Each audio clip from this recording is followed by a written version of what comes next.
Your Excellency, my Lords, distinguished guests, ladies and gentlemen, on the 11th of July, 1996, President Nelson Mandela addressed both houses in Westminster Hall. His moving and powerful address did not flinch from the dark parts of our two nations and shared history, but it also recognised the many Britons who had campaigned to bring about change and long links between our two countries. He spoke of our common humanity and our human capacity to touch one another's hearts across the oceans. He said, "We come to you as friends." We are proud to have had that friendship shown in his addresses by your predecessors. We are proud that just over 25 years later, the President of the free, democratic South Africa addresses us once again. President Mandela was open about the challenges facing the new South Africa, but he also set out the ideals which would shape the future. As a Member of Parliament, let me express my admiration of the parliamentary system in your country. I hope you will convey my sympathy to our parliamentary colleagues at the dreadful fire of the South African Parliament earlier this year. Our buildings embody our history, but ultimately its parliaments are made up of the people, the ideals which inspire those people and the values they hold to. The South African Constitution is widely recognised as a model of its kind. It sets out the values that underpin it. Human dignity, the achievement of equality and the advancement of human rights and freedoms.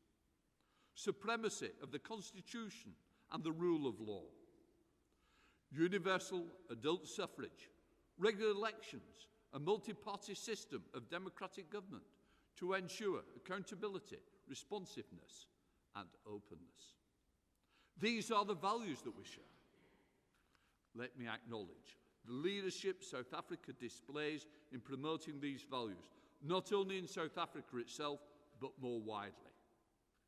I note you yourself, Mr. President, were chairperson of the African Union in 2021. That union has among its aims encouraging international dialogue, promoting peace, security and stability, and promotion of democratic principles and institutions and good governance.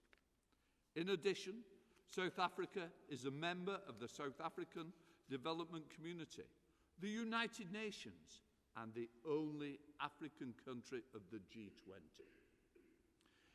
It is a mark of respect in which your country is held that South Africa is regularly invited to G7 meetings, including the summit in Curtis Bay, Cornwall in 2021, when the United Kingdom was president of the G7 and was able to welcome you. The links between our countries are strong. We are fellow members of the Commonwealth and the G20. The UK-South African Bilateral Forum has a 2-year programme of activity across 16 different areas, ranging from health to climate cooperation, priorities which are shared by the UK government. And links between our parliaments are strong. They are formal links through both parliaments' participation in the Commonwealth Parliamentary Association and the Inter-Parliamentary Union. There are informal links through our all-party parliamentary groups on South Africa, whose aim is to foster mutuality, beneficial relationships between the United Kingdom and the Republic of South Africa, in particular between the two parliaments, civil society, business and commerce, arts and culture. So, Your Excellency, I'm pleased to welcome you and to express my hope that your visit to this country will be an opportunity for us to continue our two countries' partnership for peace, freedom, prosperity and friendship, which Nelson Mandela looked forward to over 25 years ago. So, Your Excellency, may I now ask you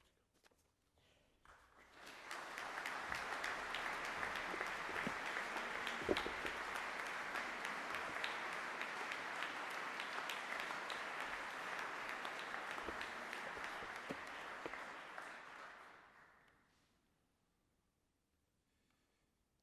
you, Mr. Speaker, the Lord Speaker,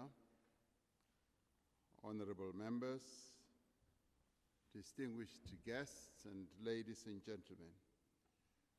It is indeed a great privilege for me to have this opportunity to address this august gathering on behalf of the government and the people of South Africa on the occasion of our state visit to the United Kingdom. Indeed, the ties between our two countries and nations are old and enduring. The manifestation of our relationship abound. If you have ever visited our buildings, Parliament buildings, and thank you very much for your kind words about the burning of our Parliament building. We will rebuild it shortly and it will return to its former glory. But if you have ever visited our Parliament buildings in Cape Town, you may have seen in the gardens a statue of Queen Victoria, the revered ancestor of His Majesty King Charles III.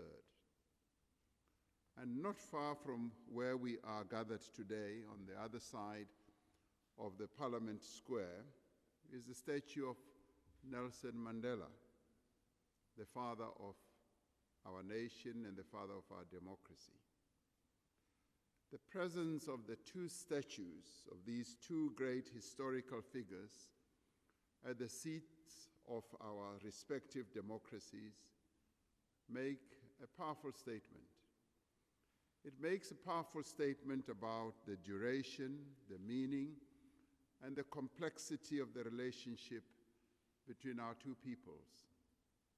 These statues are part of the story of a relationship that was founded in colonialism, in conflict, in dispossession and degradation. And yet these two statues are also part of a story of redemption.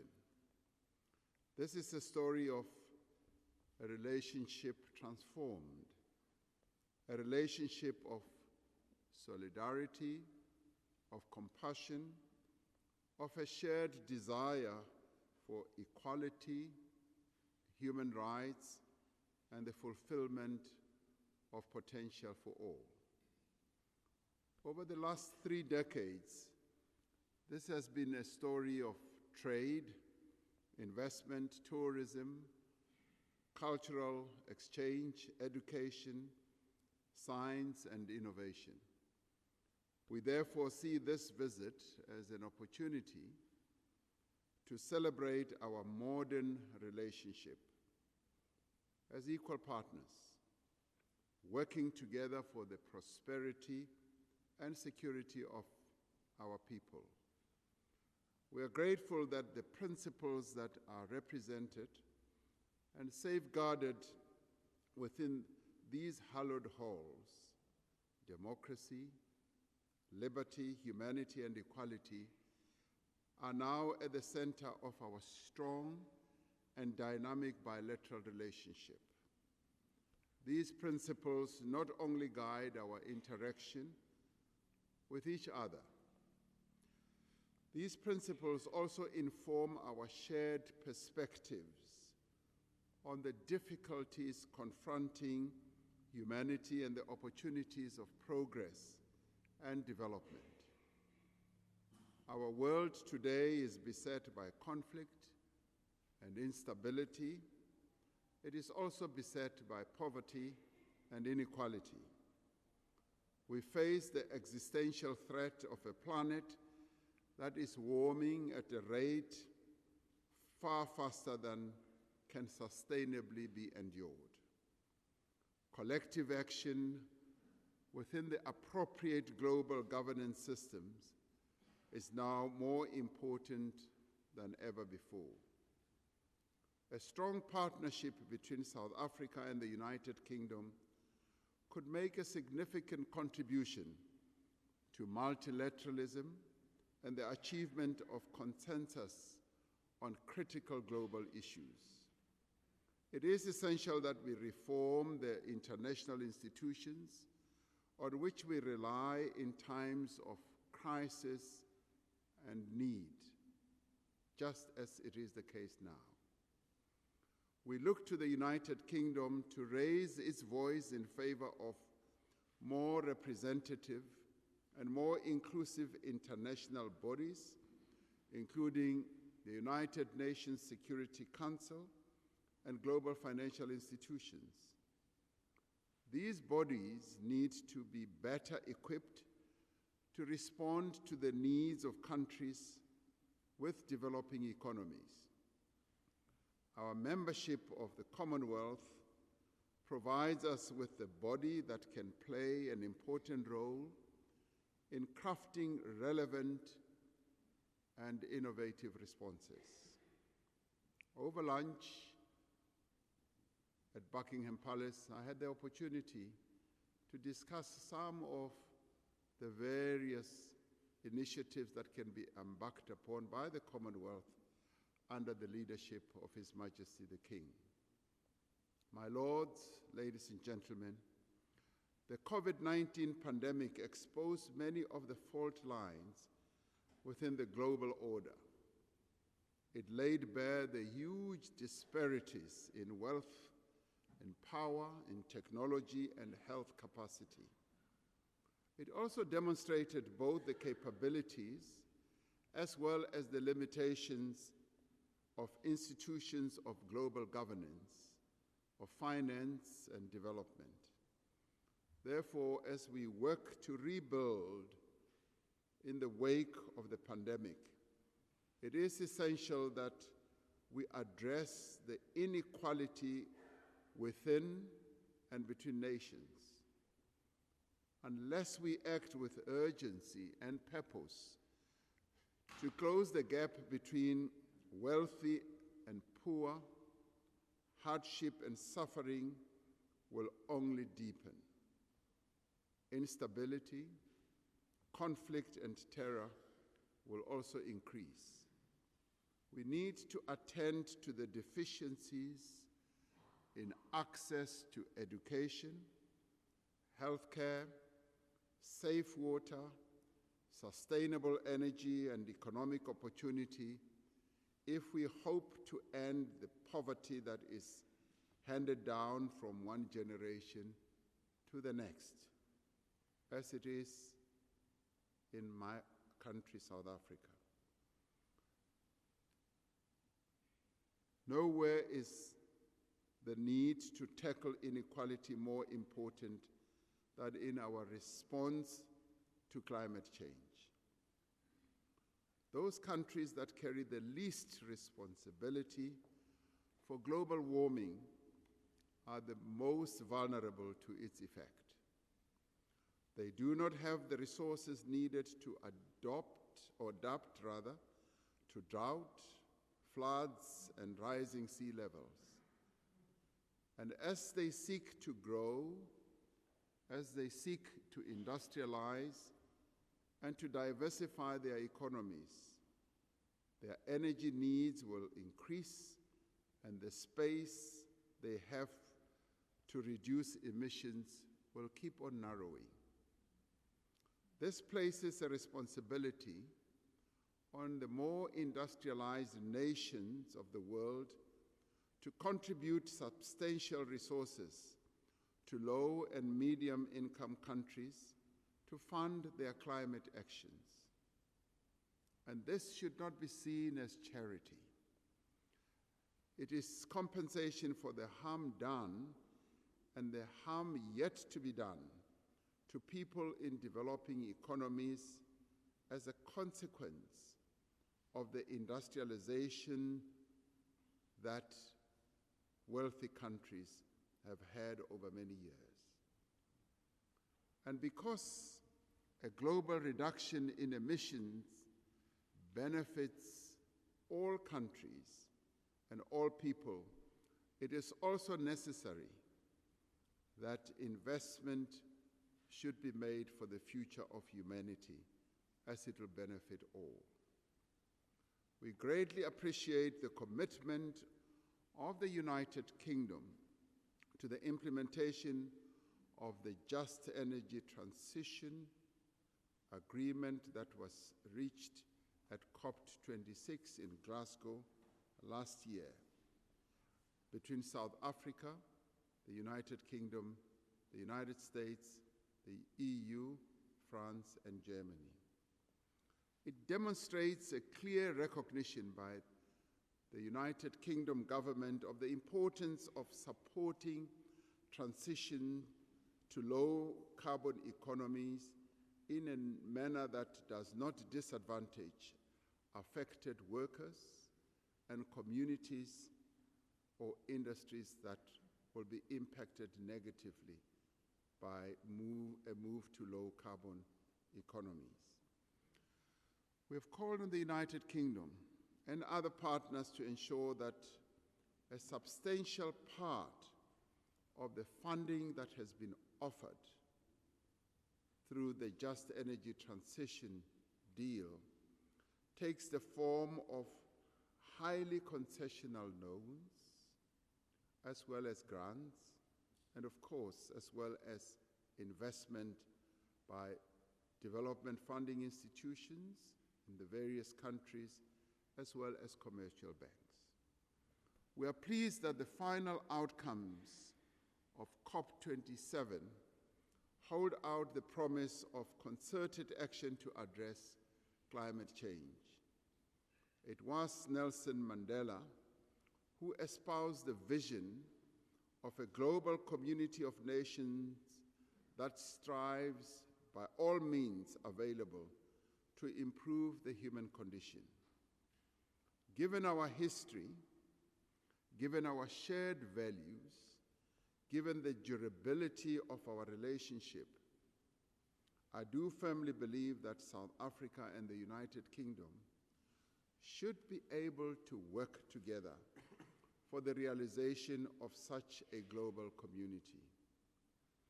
3 decades ago, the British people joined hands with the people of South Africa and with millions more around the world to free Mandela and to end apartheid. Yesterday, I had the occasion to meet a number of people under the Friends of South Africa label or forum. And all of them continue to say they would like to see South Africa succeed. They'd like to participate in the development of South Africa, largely encouraged by the message that Nelson Mandela beamed to the world about reconciliation and building a new South Africa from the ruins of apartheid. Now let us rekindle the moral purpose of the global fight against apartheid to confront the discrimination, inequality, and injustice that divides humanity and that stifles the progress of all. My lords, ladies and gentlemen, this state visit is an opportunity to reinvigorate the ties of commerce, of trade and investment between our two nations. The United Kingdom is the largest foreign investor in South Africa and the country's 5th largest export destination. Over the last 2 decades, the UK has been South Africa's largest source of tourist visitors outside of Africa. There are few countries that have the depth of experience and knowledge of the South African economy than Britain. British companies need to use this advantage to greater effect to seek out opportunities in our country for investment and trade. In meeting a number of British business people yesterday at the Friends of South Africa Forum, I was most moved by how a number of them say that they see great opportunities in a number of new industries in South Africa, in renewable energy, in infrastructure, in agriculture, and many others, and tourism as well. The cooperation in science and innovation between our two countries is significant, with rich potential for further expansion. Since 2015, the United Kingdom has invested more than 350 million rand in Newton Fund partnerships with South Africa, reciprocated by South Africa's investment of 100 million. The activities of the Newton Fund include a program to train the next generation of radio astronomers in sub-Saharan Africa, marine food security in the Indian Ocean, biomedical research and innovation, and support for entrepreneurs in the informal economy. Over 800 South Africans have benefited from the Chevening Scholarship Program, and there are currently over 130 South African PhD candidates studying in the UK. And yesterday I had the occasion to meet some of them. They are young, a number of them are women, and they have embraced the opportunity to study here in the UK with great enthusiasm. As the South African government and as the President of the Republic of South Africa, I'd like to see these numbers being increased threefold. And when I meet the Prime Minister tomorrow, that's particularly the message I'm going to pass on to him. I hope he's here and he's listening ahead of my discussions with him tomorrow. We are convinced that there is great scope to expand these areas of cooperation.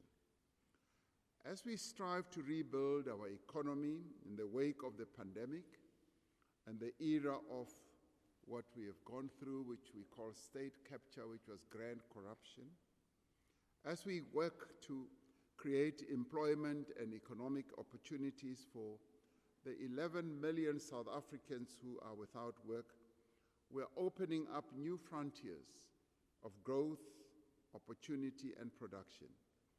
We are undertaking far-reaching economic reforms to make our economy more competitive and more efficient, to reduce the cost of doing business, and to encourage new entrants into several industries in our economy. As we undertake the most significant restructuring of our energy market in almost a century to address the severe power shortages, there are great opportunities for investment, for innovation, and for partnership. By pursuing these and other avenues for cooperation, I believe that we will be able to define the relationship between South Africa and the United Kingdom in a new and in exciting ways. By exploring the full extent of our common interests and capabilities, I am certain that we will add another chapter to our long and rich history. And rich history it has been. It has had a number of contours.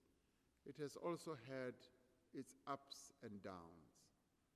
But I want to capitalize on its ups because it is through capitalizing on the positive sides of our relationship that we are able to have a mutually beneficial future.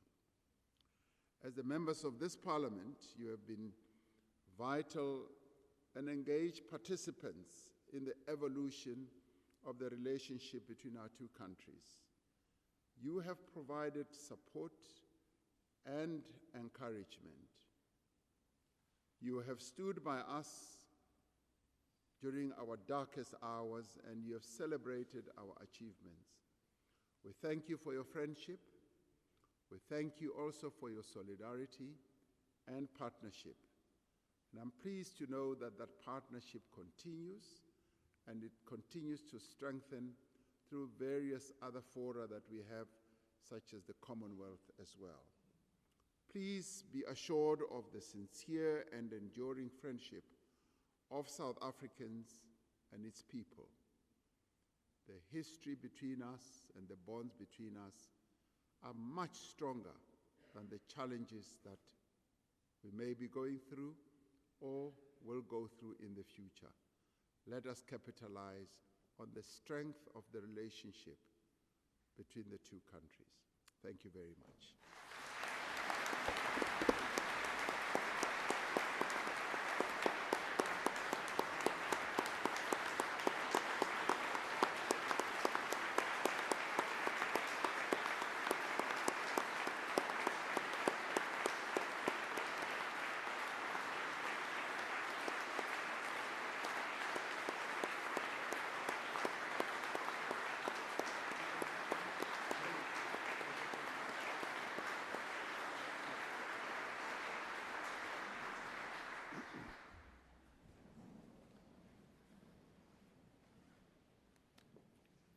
Your Excellency, my Lords, distinguished guests, ladies and gentlemen, first, I would like to thank you for your kind words about the strong relationship which our two countries enjoy.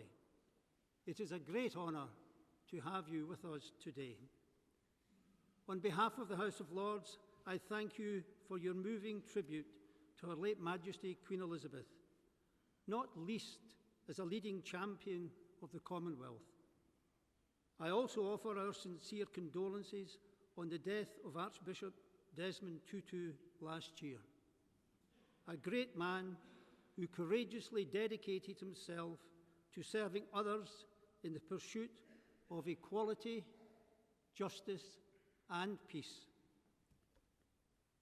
As a youth, my lifelong interest in politics was nurtured by reading about the situation in South Africa and learning from the writings and speeches of Archbishop Tutu and fellow clerics.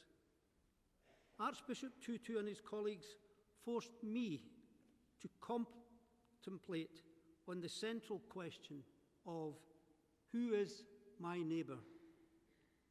They correctly reflected that neighbours might perhaps be many thousands of miles from us, but we're still neighbours whose needs, values, and progress we must support. And my theme, Mr. President, in thanking you today is South Africans and Britons as neighbours. Occasions such as today remind us of the importance of engagement between our peoples and parliaments. It is through such engagement that we can form strong bonds. As Commonwealth nations, we share many values. We believe in upholding democracy, in the international rules-based system, and in protecting human rights. The South African Constitution, drawn up in 1994 with your considerable input, is one of the most progressive in the world. Our parliaments share many personal connections. We welcomed President Mandela to this parliament in 1996, and his great legacy still lives on, with his statue, as you mentioned, standing proudly in Parliament Square. I also remember his statue being erected in London's South Bank in 1985, as many British people called for his release. That monument is now protected and listed in recognition of its historical and international significance. The House of Lords is proud to have counted among its number the late Lord Joffe, who defended Nelson Mandela at the Rivonia trial. Previously, the British Prime Minister Harold Macmillan had chosen the Parliament in Cape Town to make his speech about the wind of change sweeping Africa at one of the darkest moments of apartheid in 1960. But bringing forward decolonisation across the continent, which eventually, after many years, saw freedom come to South Africa. Our respective parliaments continue to have much to share and the ambition to work together. Beyond Westminster, the UK has a diverse range of connections to those who built the modern South Africa. Oliver Tambo, for example, has his own statue in the North London borough of Haringey, which was his temporary home during his exile whilst fighting apartheid. It is reassuring to witness that since becoming president in 2018, you have led the way in restoring the Mandela vision for your country. I wonder if you and the people of South Africa realise the importance to the people of the United Kingdom of the success of the Rainbow Nation. We see South Africa as a beacon of hope, of reconciliation, and of the common good, one that inspires other nations to follow you. Your personal commitment to educational reforms is well known, respected, and valued. As a former teacher, I share your passion. Finding ways to help young people achieve their potential is crucial. And as Senior Deputy Speaker, I spent an hour each week speaking virtually to young students through our Learn with the Lords programme. I always came away heartened by their optimism and enthusiasm. And last month, my office hosted 2 work experience students from multicultural schools in London boroughs that are less prosperous than other parts of this city. Their reflections on the week they spent with us reminded me once again that our Parliament is a place for all communities across the entire United Kingdom. Your Excellency, you spoke of the links between our 2 nations, and those links continue to deepen. We work together to protect mutual security interests, improve trade, and promote inclusive growth. South Africa, as mentioned, is our largest trading partner in Africa. And wait for it, Mr. President, British consumers have a love of South African wine, as I'm sure many members of the House of Lords and indeed the House of Commons can testify. There is also a large South African community here in the United Kingdom.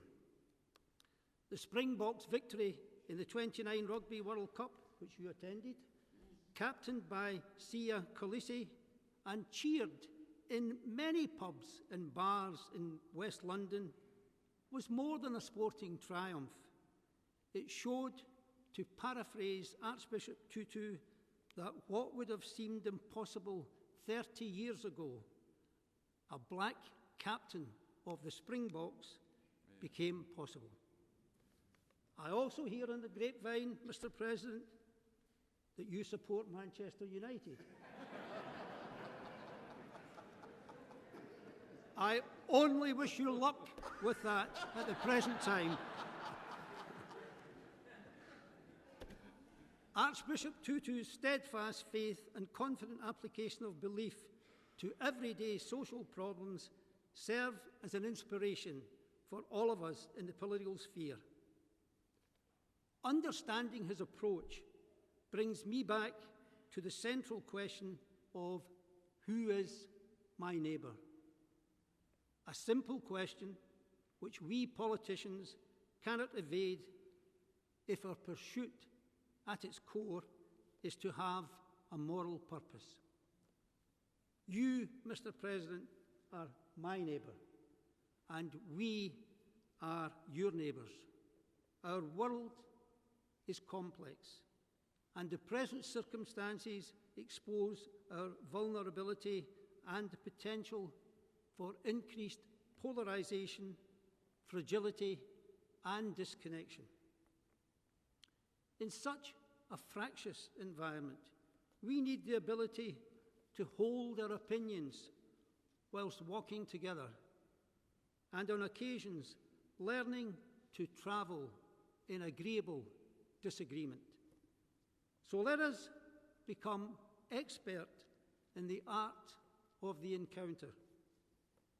We cannot achieve a better world other than working together globally, whether that be through addressing, as you mentioned, inequality, responding to migration, resolving climate change, and pursuing peace and disarmament. You are our vital neighbours, and the realisation of the Rainbow Nation and South Africa's role on the global stage is significant. There is much for us all to learn from you. I conclude in a spirit of joint working and shared endeavour by thanking you, Your Excellency, for your visit to Parliament today. We look forward to our enduring and positive relationship, and we wish you and the people of South Africa well for the future. So, many thank you.